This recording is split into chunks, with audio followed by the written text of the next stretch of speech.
Bonjour à tous, le nouveau Citroën Berlingo, les premiers détails sur la Mercedes classe C restylée, la future Volvo V60 et l'amusante réponse de Skoda à Elon Musk, c'est notre sommaire du jour.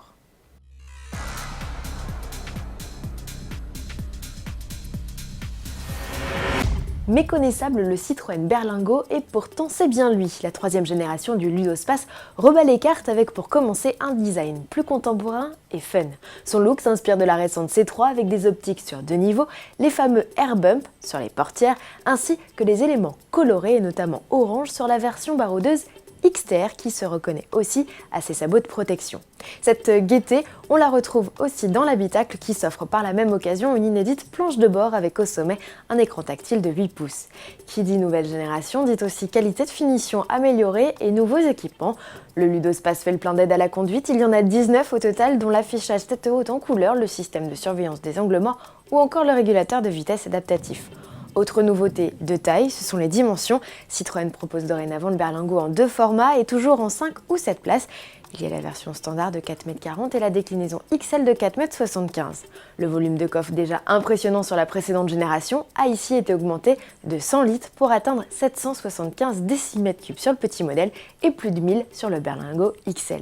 La modularité reste inchangée, bien pensée avec des sièges individuels et dorénavant escamotables via une commande dans le coffre. Les passagers seront par ailleurs ravis de savoir que les vitres latérales ne sont plus fixes mais électriques. Et sous le capot, Citroën mise sur 5 motorisations, des essences et des diesels dont les puissances varient de 75 à 130 chevaux, des blocs qu'il sera désormais possible d'associer à une boîte auto à 8 rapports. Le Citroën Berlingo s'offrira son premier bain de foule au Salon de Genève en mars. Son arrivée en concession est prévue pour le second semestre 2018. Autre nouveauté à croiser dans les allées du Salon de Genève, la classe C. Mercedes offre à sa berline de 4e génération, lancée en 2014, non pas un restylage, mais un repoudrage de mi-carrière tant les retouches sont minimes. C'est tout juste si l'on remarque le bouclier redessiné et le bandeau de LED rehaussé dans les optiques. Dans l'habitacle, c'est léger aussi, il est désormais possible d'opter en option pour des compteurs numériques.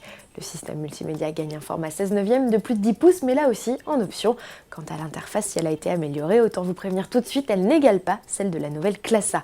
En revanche, comme la compacte, la berline et le break gagnent des fonctions de conduite semi-autonome. Rendez-vous en Suisse, où l'on fera d'ailleurs également connaissance avec l'AMG GT 4 portes.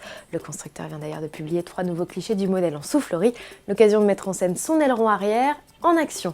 Sous le capot, le V8 4 litres biturbo associé à un moteur électrique devrait fournir plus de 800 chevaux. En bref, toujours, Volvo annonce l'arrivée imminente de la nouvelle V60 dans une vidéo qui retrace l'histoire et la longévité du modèle. La génération actuelle, restylée en 2013, est au catalogue depuis 2010, autant dire une éternité. C'est avec la S60 le plus ancien modèle de la gamme. Ouvrez l'œil, dans la vidéo, on aperçoit le break. Pour finir, une autre vidéo, elle est signée de Skoda France et de son agence pub Rosa Park. Leur idée, devancer le roadster d'Elon Musk qui fait actuellement route vers la planète rouge.